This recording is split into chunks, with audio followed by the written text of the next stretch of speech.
students, welcome to our channel. ఈ రోజు ఈ వీడియోలో మనం 10th class maths chapter 7 coordinate geometry exercise 7.1 question number 3 and 4 గురించి నేర్చుకుంటున్నాం. మీకు ఈ చాప్టర్ లో ఉన్న all exercises videos, all example videos and ఈ chapter introduction video ఈ వీడియో లాస్ట్ లో మీకు ప్లేలిస్ట్ డిస్ప్లే అవుతుంది, చెక్ చేసుకోవచ్చు. సో క్వశ్చన్ నెంబర్ 3 చూడండి. డిటర్మైన్ ఇఫ్ ద పాయింట్స్, ఇక్కడ మీకు 3 పాయింట్స్ ఇచ్చారు. ఈ 3 పాయింట్స్ మనకి కోలీనియర్ అవుతాయా కాదా అనేది మనం చెక్ చేయాలి. First of all what is collinear? So collinear definition ఒకసారి చూద్దాము. సో డెఫినేషన్ చూడండి. When 3 or more than 3 points lie on the same line, then they are called collinear points. So చూడండి, 3 or లేదా అంతకంటే ఎక్కువ పాయింట్స్ ఒకే line మీద ఉంటాయి. So ఇక్కడ ఒక పాయింట్, ఇక్కడ ఒక పాయింట్, ఇక్కడ ఒక పాయింట్. సపోజ్ ఇది ఏ, ఇది బి, ఇది సి, ఇట్లాగా 3 పాయింట్స్ సేమ్ లైన్ మీద ఉంటే ఈ 3 పాయింట్స్ ఎప్పుడు మనకి కోలీనియర్ అవుతాయి అంటే sum of the shortest distance equal to longest distance. Shortest distance వచ్చేసరికి ఏబి, సో అంటే AB plus BC equal to AC. Longest distance వచ్చేసరికి ఏసీ కాబట్టి సో ఏసీ అవుతుంది. సో అంటే ఇక్కడ మనం డిస్టెన్స్ ఏమేమి ఫైండ్ అవుట్ చేయాలి? ఏబి అండ్ నెక్స్ట్ బీసీకి ఫైండ్ అవుట్ చేసి, నెక్స్ట్ ఏసీకి ఫైండ్ అవుట్ చేసి, నెక్స్ట్ ఈ షార్టెస్ట్ డిస్టెన్స్ ఏవైతే ఉన్నాయో ఈ 2 డిస్టెన్స్ ని యాడ్ చేస్తే లాంగెస్ట్ డిస్టెన్స్ కి ఈక్వల్ అవ్వాలి. సో అలా ఈక్వల్ అయితే ఈ 3 పాయింట్స్ అనేవి మనకి కొలీనియర్ అవుతాయి. ఇక్కడ ఫస్ట్ పాయింట్ 1,5 ఉంది కదా, దీన్ని మనం ఏ, 2,3 ని బి అండ్ -2,-11 ని సి అనే పాయింట్ అని తీసుకుంటాము. సో ఏబి డిస్టెన్స్ ని ఫైండ్ అవుట్ చేయాలి. సో ఇక్కడ ఫస్ట్ మనం ఏమేమి ఫైండ్ అవుట్ చేయాలి అంటే distance of AB and second వచ్చేసరికి distance of BC, third bit వచ్చేసరికి సో థర్డ్ వన్ వచ్చేసరికి same distance of AC and next వచ్చేసరికి sum of shortest distance equal to largest distance. So ఈ condition అనేది satisfy అవుతుందా లేదా అనేది మనం చెక్ చేయాలి. సో ఫస్ట్ మనము డిస్టెన్స్ ఆఫ్ ఏబి చెక్ చేస్తాము. సో సొల్యూషన్ చూడండి. So let the points are A 1,5, B 2,3 and C -2,-11. Okay, so next distance ని ఫైండ్ అవుట్ చేద్దాము. Distance of AB. ఇప్పుడు మనము జస్ట్ ఓన్లీ ఈ 2 పాయింట్స్ మాత్రమే డిస్టెన్స్ ఫైండ్ అవుట్ చేస్తున్నాము. ఫార్ములా ఒకసారి రాసుకోండి. Square root of x2 - x1 whole square plus y2 - y1 whole square. Okay, so ఇప్పుడు మనము ఏ పాయింట్స్ డిస్టెన్స్ ఫైండ్ అవుట్ చేస్తున్నాం ఇక్కడ ఒకసారి రాసుకోండి. ఏ పాయింట్ వచ్చేసరికి మనకి 1,5 అండ్ బి పాయింట్ వచ్చేసరికి 2,3. ఈ ఫార్ములాలో సబ్స్టిట్యూట్ చేయాలి అంటే మనకి x అండ్ y వాల్యూస్ కావాలి. ఇది x1, ఇది y1, ఇది x2, ఈ పాయింట్ వచ్చేసరికి y2. సో ఈ ఫార్ములాలో ఇప్పుడు మీరు సబ్స్టిట్యూట్ చేయండి. Square root of x2 value 2 -x1 value 1 whole square plus y2 value 3 -y1 value 5 whole square. So that equal to square root of 2 - 1 అంటే సో 1 అవుతుంది, 1 స్క్వేర్. నెక్స్ట్ చూడండి -5 and 3 subtraction చేస్తే -2 వస్తుంది whole square. That equal to square root of so 1 square value 1 అవుతుంది, -2 square value 4 అవుతుంది. Okay, so +4 అవుతుంది. So ఇక్కడ నేను రాస్తున్నాను చూడండి. -2 హోల్ స్క్వేర్, ఈ వాల్యూ మనకి -2 ఇంటూ -2 అనేది మనకి 2 టైమ్స్ మల్టిప్లై అవుతుంది. So that equal to minus into minus plus 2 2s 4, so +4 అవుతుంది ఈ value. So that equal to add చేస్తే √5 వస్తుంది. సో ఏబి డిస్టెన్స్ వచ్చేసరికి మనకి √5 వచ్చింది. నెక్స్ట్ మనము డిస్టెన్స్ ఆఫ్ బీసీ. సో బీసీకి మనము డిస్టెన్స్ ని ఫైండ్ అవుట్ చేయాలి. సో నెక్స్ట్ అది రాసుకోండి. Distance of BC. Okay, so ఒకసారి ఫార్ములా రాసుకోండి. Same square root of x2 - x1 whole square plus y2 - y1 whole square. Okay, so ఇక్కడ సేమ్ పాయింట్స్ ఒకసారి రాసుకోండి. బి వాల్యూస్ వచ్చేసరికి ఇక్కడ మనకి 2 3 అండ్ నెక్స్ట్ సి వాల్యూస్ వచ్చేసరికి -2 -11. సో ఇది x1 y1 x2 y2. So that equal to square root of x2 value -2 minus x1 value 2 whole square plus y2 value -11 y1 value 3 whole square. So that equal to so ఇవి రెండు negative values కదా, add చేస్తే -4 whole square అవుతుంది.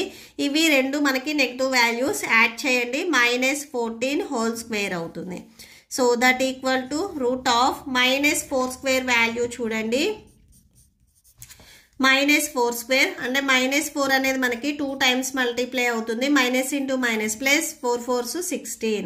So plus 16 అవుతుంది ఈ value. So 16 రాసుకోండి. Plus next -14 whole square ఉంది. -14 whole square -14 into -14 that equal to ఈ 2 వాల్యూస్ని మల్టిప్లై చేయండి. 196 వస్తుంది. మైనస్ ఇంటూ మైనస్ ప్లస్ అవుతుంది. సో 196 ఈ 2 వాల్యూస్ని యాడ్ చేసుకోండి. 212 వస్తుంది. సో డిస్టెన్స్ ఆఫ్ బీసీ వచ్చేసరికి మనకి స్క్వేర్ రూట్ ఆఫ్ 212 వచ్చింది. సో ఈ రూట్ వాల్యూని మీరు నార్మల్ డివిజన్ మెథడ్ చేస్తే మీకు వాల్యూ వచ్చేసరికి 14.5 వచ్చేస్తుంది అప్రాక్సిమేట్లీ. ఇది బీసీ డిస్టెన్స్. అండ్ నెక్స్ట్ ఇక్కడ మీకు ఫస్ట్ వన్లో చూసినట్లయితే ఏబీ వచ్చేసరికి √5 వచ్చింది. ఈ √5నే మనము 2.2గా రాసుకోవచ్చు. సో ఇది కూడా సేమ్ అప్రాక్సిమేట్లీ. నెక్స్ట్ మనము ఈ వాల్యూస్ని యాడ్ చేయాలి. సో రూట్స్ ఉంటే వాల్యూని యాడ్ చేయడం కష్టం కాబట్టి సో దీన్ని మీరు సాల్వ్ చేసినట్లయితే సో పాయింట్స్లో మీకు ఈ ఆన్సర్ వస్తుంది. నెక్స్ట్ మనము డిస్టెన్స్ ఆఫ్ ఏసీ, లాంగెస్ట్ డిస్టెన్స్ని మనం ఫైండ్ అవుట్ చేస్తున్నాము. చేసుకోండి. Distance of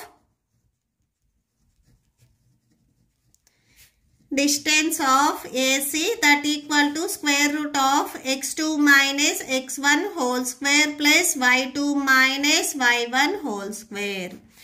So that equal to first points ఒకసారి రాసుకోండి. ఏ పాయింట్ మీకు వాల్యూస్ ఇక్కడ చూడండి. A value 1,5 and C value and C points వచ్చేసరికి -2, -11.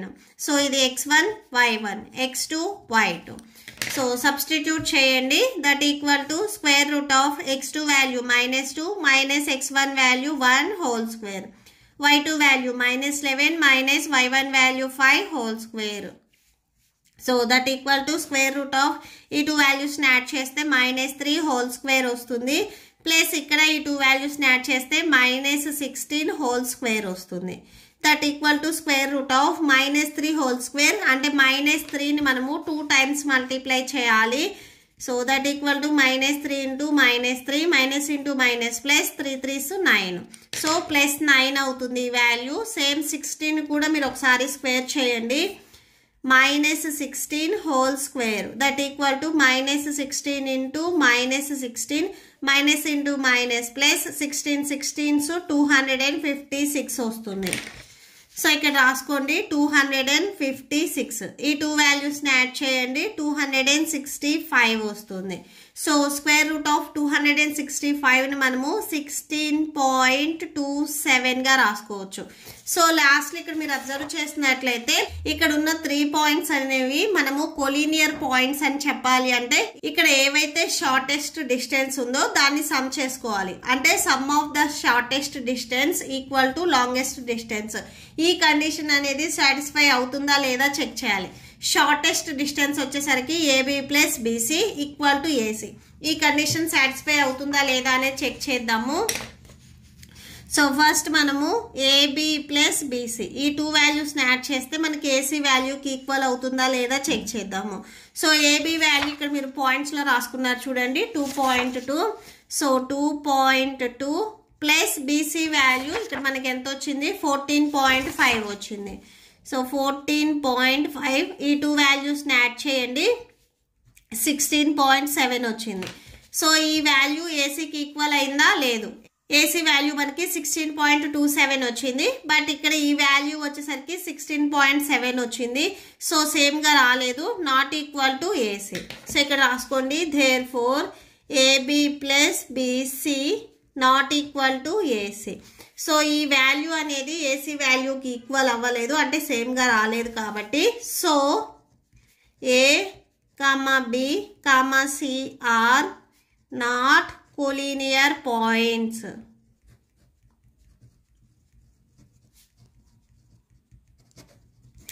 Okay, so that's it.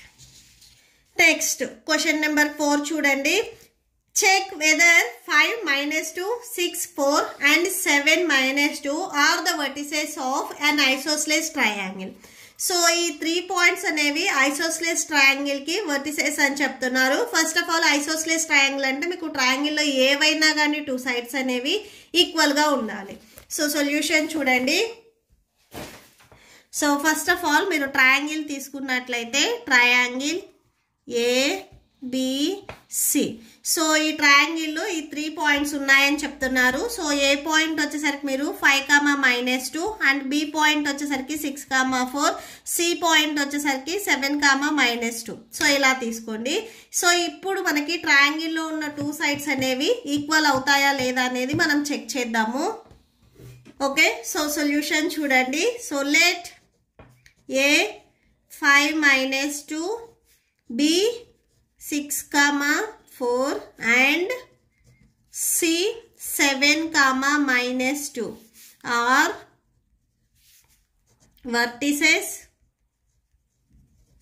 of triangle ABC. Okay, so next ఈ ట్రయాంగిల్ లో ఇక్కడ మనకి ఏవైనా 2 సైడ్స్ ఈక్వల్ అని చెప్పాలి అంటే ఫస్ట్ డిస్టెన్స్ ని ఫైండ్ అవుట్ చేయాలి. ఇక్కడ మనకి టోటల్ గా 3 సైడ్స్ ఉన్నాయి. ఈ 3 సైడ్స్ కి మనకు డిస్టెన్స్ ని ఫైండ్ అవుట్ చేస్తున్నాము. ఫస్ట్ ఏబి, నెక్స్ట్ బీసీకి అండ్ నెక్స్ట్ ఏసీకి డిస్టెన్స్ ని ఫైండ్ అవుట్ చేస్తున్నాము. సో రాసేసుకోండి. Distance of AB. సో ఏబికి డిస్టెన్స్ ఫైండ్ అవుట్ చేయడానికి formula √(x2 - x1) whole square plus y2 - y1 whole square. Okay, so points ఒకసారి రాసుకోండి. A value 5 - 2 and B value వచ్చేసరికి 6, 4. So ఇది x1 y1, x2 y2. So ఈ points ని మీరు ఇక్కడ ఫార్ములాలో సబ్స్టిట్యూట్ చేయండి. That equal to √(x2 value 6 - x1 value 5 whole square, y2 value 4 - y1 value -2 whole square. That equal to √6 - 5 చేస్తే 1 వస్తుంది. 1 square plus 4. So minus into minus plus అవుతుంది. Next ఇక్కడ 2 ఉంది కదా, 2 రాసేసుకోండి whole square. That equal to √1 plus 4 plus 2 అంటే 6 square. That equal to 1 plus మీరు 6 ని స్క్వేర్ చేసినట్లయితే 36 వస్తుంది. ఈ 2 వాల్యూస్ ని యాడ్ చేస్తే 37 వస్తుంది. సో ఏబి డిస్టెన్స్ వచ్చేసరికి మనకి √37 వచ్చింది. నెక్స్ట్ మనము బీసీకి ఫైండ్ అవుట్ చేస్తున్నాం. Distance of BC. So that equal to formula ఒకసారి రాసుకోండి. √(x2 - x1) whole square plus y2 - y1 whole square. So ఒకసారి పాయింట్స్ రాసుకోండి. ఇక్కడ కూడా సేమ్. బి పాయింట్ వచ్చేసరికి 6, 4 అండ్ సి పాయింట్ వచ్చేసరికి 7, -2. సో ఇది x1 y1, ఇది x2, ఇది y2. ఓకే, సో ఫార్ములాలో సబ్స్టిట్యూట్ చేయండి. √(x2 value 7 - x1 value 6 whole square, y2 value -2 - y1 value 4 whole square. That equal to √7 - 6 subtraction చేస్తే 1 వస్తుంది. 1 స్క్వేర్. ఇక్కడ same మీరు వాల్యూస్ ని యాడ్ చేసుకుంటే -6 వస్తుంది. 1 square value 1. Next plus -6 square value -6 into -6. So ఇక్కడ చూడండి -6 whole square value -6 into -6, minus into minus plus 6 36 అవుతుంది. సో ప్లస్ 36 అవుతుంది. ఈ 2 వాల్యూస్ యాడ్ చేయండి, 37 అవుతుంది. సో బీసీ డిస్టెన్స్ వచ్చేసరికి మనకి √37 అయింది. ఐసోస్లెస్ ట్రయాంగిల్ అంటే మీకు ఏవైనా కానీ 2 సైడ్స్ అనేవి ఈక్వల్గా ఉండాలి. సో ఇక్కడ 2 సైడ్స్ డిస్టెన్స్ వచ్చేసరికి మనకి సేమ్గా వచ్చింది. ఓకే, సో నెక్స్ట్ ఇంకొక సైడ్ ఉంది కదా, ఇది కూడా మనం ఫైండ్ అవుట్ చేద్దాము. AC side. సో అది రాసేసుకోండి. డిస్టెన్స్ ఆఫ్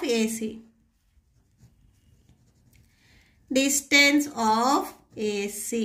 సో ఫార్ములా ఒకసారి రాసుకోండి. Root of x2 minus x1 whole square plus y2 minus y1 whole square. So points ఒకసారి రాసుకోండి. A value 5, -2 and C value 7, -2.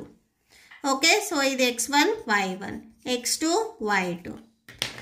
So that equal to square root of x2 value 7 minus x1 value 5 whole square plus y2 value -2 minus y1 value -2. Okay, so ఇది మొత్తానికి మళ్ళీ square. That equal to root of subtraction చేస్తే 2 వస్తుంది. So 2 square plus -2 minus into minus plus 2 whole square. So that equal to root of 2 square plus ఇవి చూడండి, ఒకటి plus ఒకటి మైనస్లో ఉంది. సో మీరు సబ్ట్రాక్షన్ చేసుకుంటే 0 వస్తుంది. 0 square 2 square value 4 plus 0 square అంటే 0 ఇంటూ 0 0 అవుతుంది. 4 ప్లస్ 0 అంటే 4 వచ్చేస్తుంది. So 4 root 4. ఈ రూట్ 4నే మనము 2గా రాసుకోవచ్చు. ఓకే, సో 4ని మనము 2 స్క్వేర్గా రాసుకోవచ్చు. స్క్వేర్ అండ్ రూట్ క్యాన్సిల్ 2 వచ్చేస్తుంది. సో ఇక్కడ మనకి చూడండి, ఐసోస్లెస్ ట్రయాంగిల్ అంటే ఏవైనా కానీ 2 సైడ్స్ అనేవి మనకి సేమ్గా ఉండాలి. ఇక్కడ ఏబి సైడ్ ఈ సైడ్ అండ్ బీసీ ఈ సైడ్, ఈ 2 సైడ్స్ అనేవి మనకి డిస్టెన్స్ ఈక్వల్గా వచ్చింది. సో ఈ 3 పాయింట్స్తో మనకి ఐసోస్లెస్ ట్రయాంగిల్ అనేది ఫామ్ అవుతుంది. సో ఇక్కడ చాలా మందికి డౌట్ వస్తుంది. సో మనకి ఏబి అండ్ ఏసీ ఈ 2 సైడ్స్ ఈక్వల్ రావాలి కదా అని చాలా మందికి డౌట్ వస్తుంది.